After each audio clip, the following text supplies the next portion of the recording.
As you saw, it also followed, or you heard, it also was followed by the Secretary General, who did a diagnostic document. This was a document which was approved by the NEC. Initially, some of the delegates said, no, maybe it should not be presented. And finally, it was agreed that it should be presented. It should also form the basis to enrich the discussions that are going to ensue. And that document essentially looks at the African National Congress quite critically. It looks at what is ailing the African National Congress. But what is good about the document is that it immediately says to all of us as members of the ANC that we should just go beyond just raising issues that are problematic for the ANC.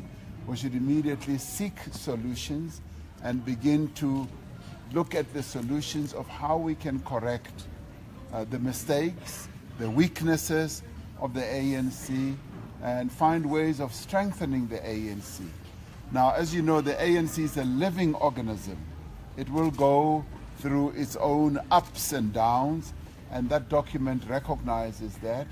And it's, in a very honest way, looks at quite a number of the issues that are challenges to the ANC.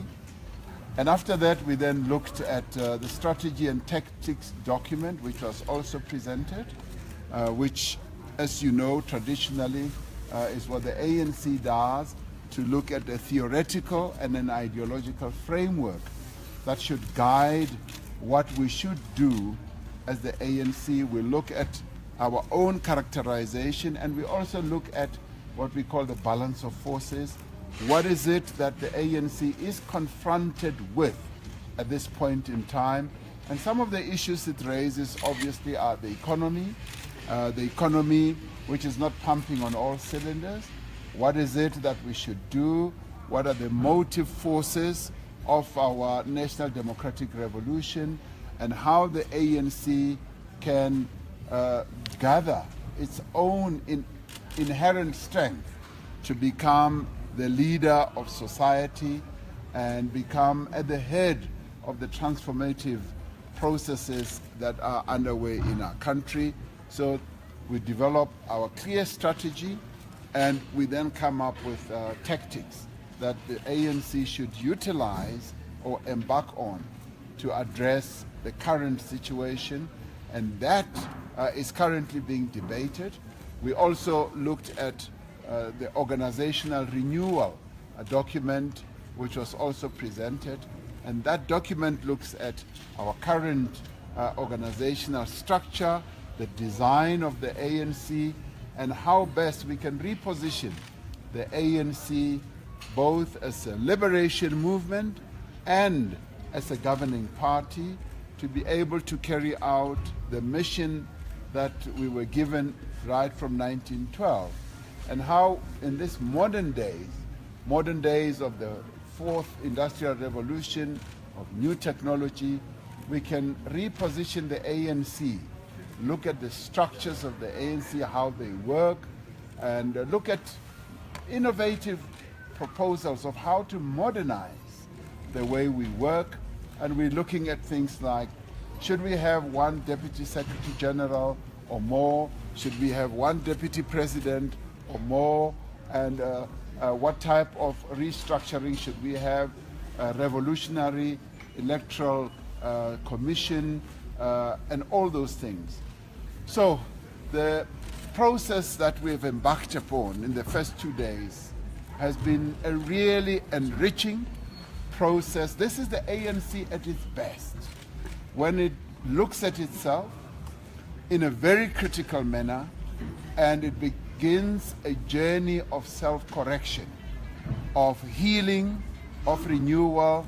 And this conference is giving us that great opportunity.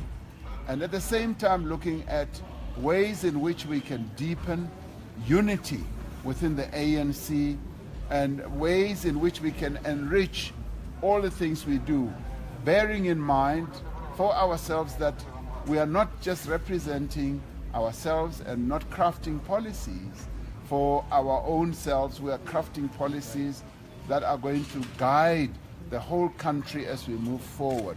So we are very much alive and aware of the fact that what we are doing here has a deep and overarching process of guiding society, of guiding us in government. So the process that we now have embarked on is that of uniting the ANC, renewing the ANC, modernizing the ANC. And in the next few days, we are now going to be looking at key policy proposals, going to the depth of real substantive issues. The first few days, we're looking at ourselves and to look at whether we are the instrument that the country needs to drive forward, to establish and to consolidate our what we call the National Democratic Society. And after doing so, we then come up with look at policies